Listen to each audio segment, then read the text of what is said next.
I'm in Riverside Cemetery in Plattsburgh, New York, where there's a lot of soldiers and officers that fought in the Battle of Plattsburgh in 1814. Just a little bit about the battle. On April 11th, 1814, France surrendered to Britain, and so British had a lot of troops to send to America during the War of 1812. They first attacked Maryland's east coast to distract the troops, and then they got an order to move 4,000 troops to Kingston, Ontario, and that's when General John Armstrong moved all the available troops out of Plattsburgh to defend Sackett's Harbor. Now, there was only about 250 soldiers left in Plattsburgh. It left Plattsburgh with just the sick, the injured, prisoners, a few engineers, and a few riflemen. So the 250 soldiers marched up Beekmantown Road to meet the 4,000 British troops that had come down from Ontario. What is neat about this maneuver was a group of soldiers would march into the forest, and at the same time a second group of soldiers would march out of the forest to make it look like they had a lot of troops. And then on September 8th, 1814, Brigadier General Wool led the attack on the British troops up Beekmantown Road. He split his troops in half. One would be on one side of the road and the other would be on the other side of the road.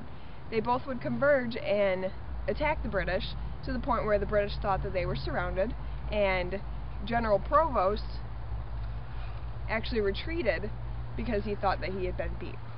Now, during my research, I came across some historical papers from September 11th, 1843, and it talked about the erection of the graves that you see here today.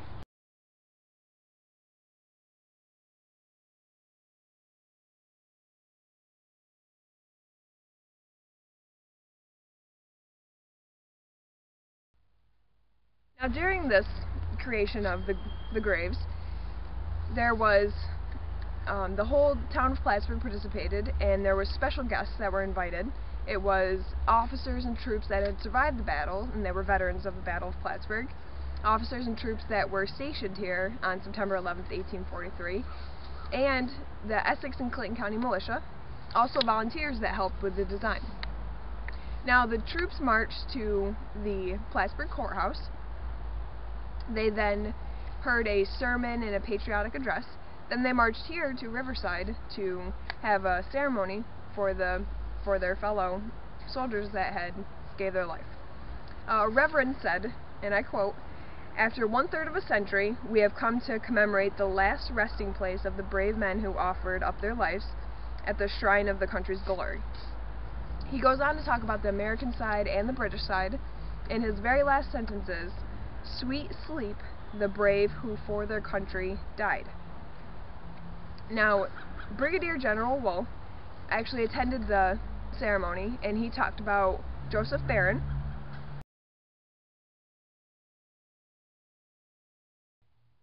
Now, Joseph Barron was on the Saratoga, which was McDonough's ship, and Plattsburgh was left with a 4-ship navy. Now, George Downey actually thought that he could take on the Navy by himself. He had a large ship with long-range rifles, long-range cannons, and he had a green crew. Some of them only spoke French, so there was a communication breakdown, and he actually ended up getting killed within 15 minutes of engaging McDonough. So, Joseph Barron actually was known by Brigadier General Wool, and he, because Brigadier General Wool grew up with him, and he actually said that Barron was a man held in high estimation for his intelligence and patriotism for all who had the pleasure of the acquaintance. Now, when the ceremony was completed, there was a rifle salute to these men, and there's about 6 Americans and 7 to 10 British that had died on September 11th, 1814. There could be more, but there are some people that gave their life, and the month is actually not on the tombstone. It's been lost over the years or lost during the battle of what month they actually passed away. Now, McDonough defeated George Downey, and Rob will now talk about McDonough and his successes during the battle. Thomas McDonough Jr. was born on the 21st of December, 1783 in Newcastle County, Delaware. Newcastle County, Delaware was later renamed McDonough, Delaware in his honor. Thomas McDonough was known as a top naval captain during the War of 1812. His cunning abilities and intelligence helped secure a U.S. victory in the Battle of Plattsburgh. And the Battle of Plattsburgh had overall implications for the War of 1812, and it is said that his victory helped secure U.S. victory in the war. And this monument that we see over here commemorates McDonough for his noble achievements in the Battle of Plattsburgh during the War of 1812. Now, before the War of 1812, McDonough served nobly in the First Barbary War, which took place in the Mediterranean Sea. He was commemorated for his role during that war because he led successful raids on Tripolitan ships and helped secure U.S. victory in the First Barbary War. After we won the First Barbary War, he was promoted to the rank of lieutenant. And then later on, the War of 1812 broke out. Now, when the War of 1812 broke out, Lake Champlain and northern New York waterways were predominantly controlled by the British. American forces were outnumbered, and it was hard for Americans to be positioned along Lake Champlain. And it was McDonough's abilities that helped secure Lake Champlain for the United States. Now, when McDonough first knew that the British took control, he decided to build two ships.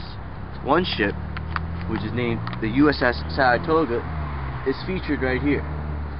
And another ship, which we will see on the other side of this monument, called the USS Eagle, which you can see right here.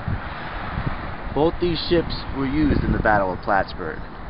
So, he started the construction of those ships along with other U.S. warships at Otter Creek, which is located in Vermont. Now, the British took wind of this, and British commander Daniel Prigg had heard that he was building these ships and sent British naval forces to Otter Creek to suppress the construction of the ships that McDonough commanded to be built. Now, McDonough was wise, and he understood that the British were going to come.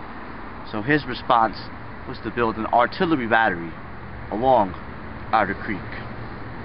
So when Daniel Prigg and his naval forces tried to invade Otter Creek, McDonough was able to quell that and send the British forces back up to Canada. But he knew that the British were going to come back, and when he had those ships built, he immediately went here to Plattsburgh, and the Battle of Plattsburgh was going to start very soon. Now, the British forces had about 10,000 troops positioned in Canada, and they were led by Commodore George Downey, and he made arrangements to invade Plattsburgh through land. However, they were going to invade through water also, and that's where McDonough comes in. McDonough was smart. He wanted to make sure that when those 10,000 troops came from Canada to Plattsburgh, that they didn't have a key naval advantage. So what he did was positioned ships along the shore of Plattsburgh, which we can see right here. This is where the battle took place, over here on this waterway in Plattsburgh.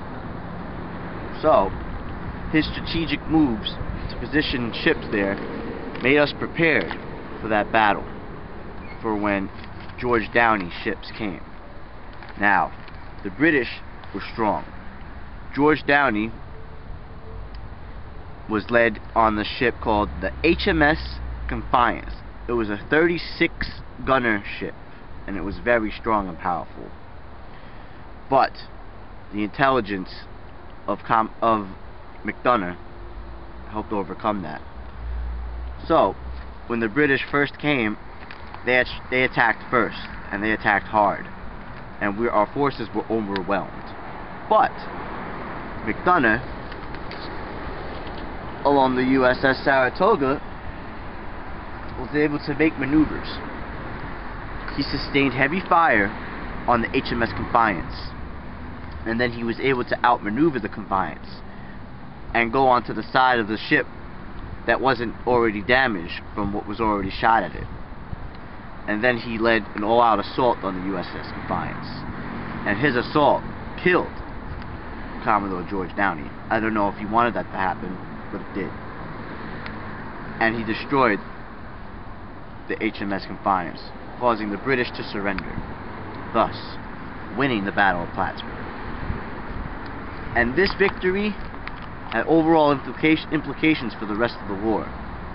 This victory helped secure a U.S. win in the War of 1812. He was able to send the British troops, the British ships, back to Canada, and the U.S. forces were able to fight the British Army with a naval advantage, which was key to winning the war. And so this monument that we see here is dedicated to McDonough for his role in the Battle of Plattsburgh, because it is very significant. He helped the United States win the War of 1812. So unfortunately, McDonough was killed on November 10th, 1825, and his name will forever be remembered in our history and through the historic landmark that we see here.